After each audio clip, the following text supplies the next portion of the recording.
Hello and welcome to all you Leos out there. This is your yearly horoscope for Leo for 2022. And we're going to have a look at the broad things that are happening and like the Venus retrograde, the Mars retrograde, the Jupiter Neptune conjunction, the shifting of the nodes. And but in general, general horoscopes, of course. This year is a lot about your purpose and which is for the future, and a lot has to do with your day-to-day life, how you want to kind of make it better and transform it. So let's have a look at that. We start off the year with a Venus retrograde, and it's not just a Venus retrograde, it's a very transformative one, as Venus will be in Capricorn during the month of December, January, February, and it's going to hit Pluto 3 times, and it's going to also make a conjunction, so Venus with Mars and with Pluto. So very transformative, passionate energy. We're all gonna feel that tremendously in the beginning of the year. So we're going to make some big changes, some big shifts, and for you, dear Leos, that is in your area of life that has to do with your day-to-day life, your day-to-day routines, your health. So there's something about it that if you want to make big changes there, it's definitely on. It's definitely possible, but it's only possible with the dying of the old way of doing things so that you can start from scratch and new, but way better than you did before. Pluto is about authenticity. So if we have some Pluto energy going on or activated in this case in your 6th house, it shows an opportunity to shift from something that we did in an old way to shift it into something new. It can mean just your job, for instance, that you just stop the job. You just and I don't mean only the job, with all this Pluto, it could also mean your profession. From the nurse turning into a saleswoman, or from the doctor or the dentist turning into an artist. It can be very, very brutal almost, the shifts that people take when Pluto is activated. But again, if you're holding on to something that is no longer suiting for you, it will make it very, very difficult. If you were going with that energy of the dying first before the rebirth, then this is going to be a game changer, so to speak, or a change of your life that will improve your life in the long run. It also has to do with health. So if you've been having some health issues, maybe you had something going on with, I don't know, whatever it is that you had going on, with this Pluto, it shows a shift that it can make. First, a bit of a crisis there because of the Mars and the Venus there and Pluto. So because of a crisis that is going on or an event that's going on, you need to address it. And because you do, it has that transformative effect. I'll give you an example. It's not going to be that for everyone, of course not, but it's just an example. Teeth, for instance. Is associated with Capricorn, the bones, the teeth.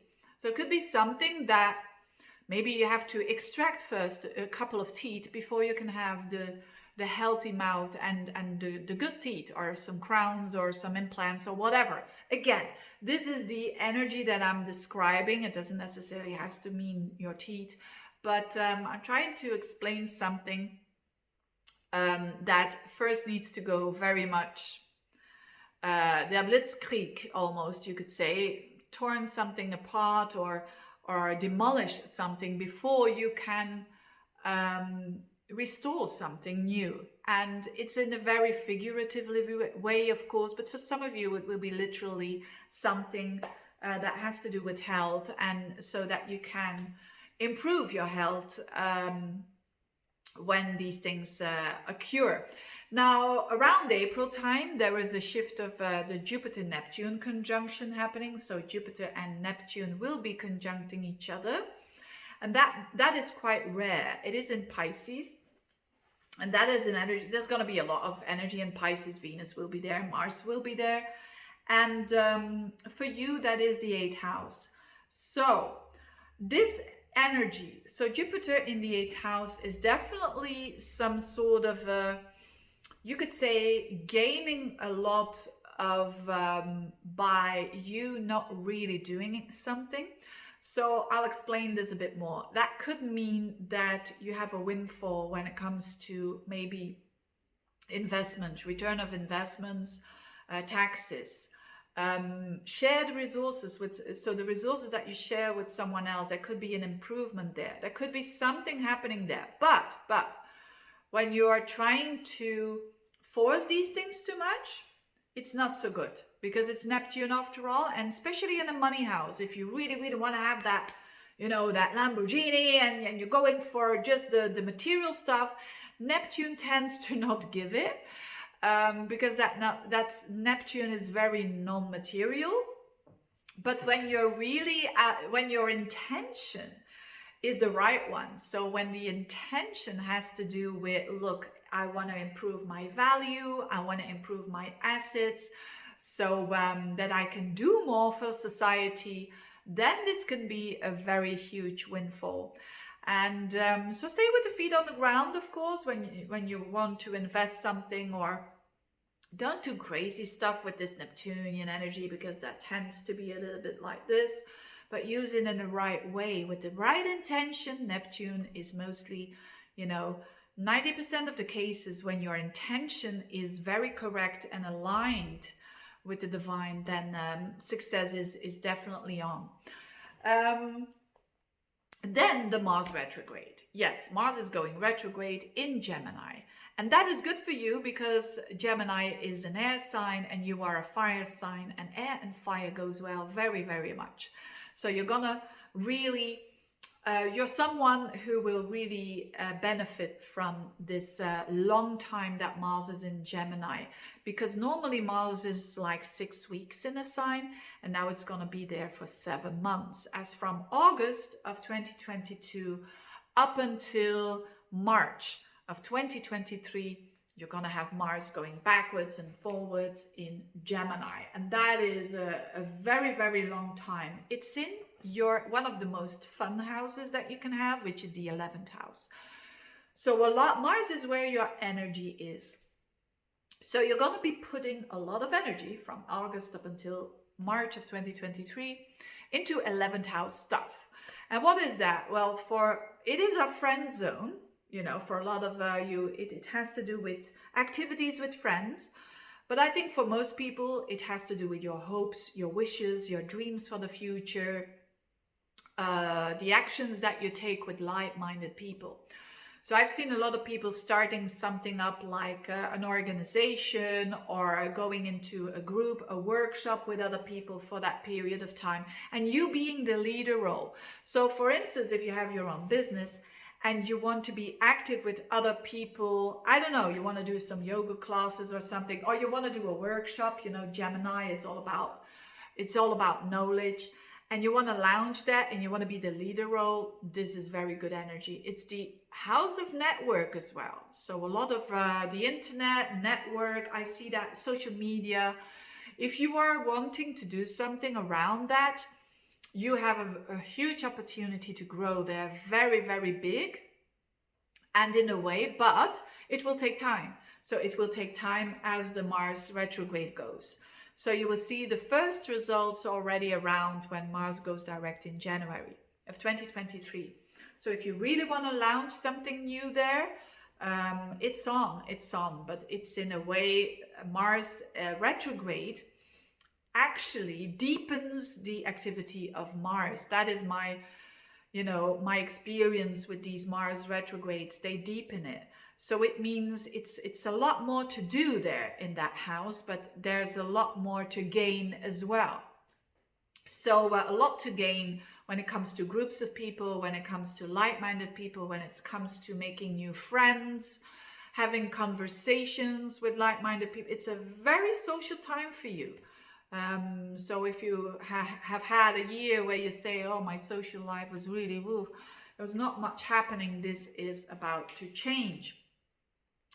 Then the nodes are also shifting. The nodes, as from January of 2022, the North Node goes into your 10th house of career. So again, here, an opportunity for the North Node shows where you need to focus on.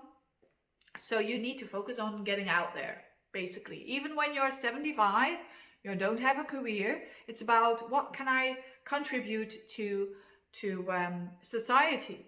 And even when it's just your good vibes, for instance, wow, it's not just your good vibes and good energy, and you feeling good about yourself and you exuding that positive energy, it can make a huge change because it has a snowball effect on other people as well. So also a possibility to find that new career as well. So that matches in with that beginning of the year as well, with that Venus retrograde in your 6th house of work. So lots of opportunities, if you want that, of course, to change your profession, to go towards that, and a bit less towards that, maybe that comfort zone, that coziness, the 4th house where the South Node is. I'm not saying that you don't have to focus on your family or your children or what, no, but a bit more on how to be out in the world there, to connect. It's a very outgoing, extroverted year for the Leos, even when you are a bit of an introvert. The energy shows that when you go with the flow, when you're using that energy, you can get a lot out of it. Then the Uranus-Saturn square, of course, is still going on in 2022, but not as hard as in 2021. So I'm not going to be spending too much time on this. The only time that it's going to be significant is in October. And if you've got planets around 18 degrees of Leo, you will feel that Saturn-Uranus square. So remember that Saturn in your 7th house of commitment, stability, of relationship, testing of relationships as well, squaring up to Uranus, which is for you in that house of career. And also Uranus and the North Node are gonna come together. So definitely that could be sudden opening up, because the eclipses are gonna fall there, opening up of a new career path for sure. And that is very lovely when you are working hard and trying to make a change there. But yes, that's basically it. You know, Pluto is in that 6th house. I talked about that. Neptune in the 8th house, talked about that as well. So this is a bit overall a year where you can make those changes and those purposes in your life where you want to focus them on. And improvements on career and on health as well. And relationships is a bit, yeah, of course you have Saturn there, so that's not so different from last year. But again, if you have a birthday, so if you have 18 degrees of Leo, so these are the people who have a birthday around, let's say, the 10th of August up until, you could say, the 15th to 16th of August. They will feel it the most, you know, those changes, wanting to change but still resisting a little bit, wanting to, it's like juggling between the old life and the new life, but especially around October time, not so much so stressful anymore like we had or we are having in 2021. Having said that, thank you so much for watching. I wish you a very good year, dear Leos. Have fun and enjoy it. Bye-bye.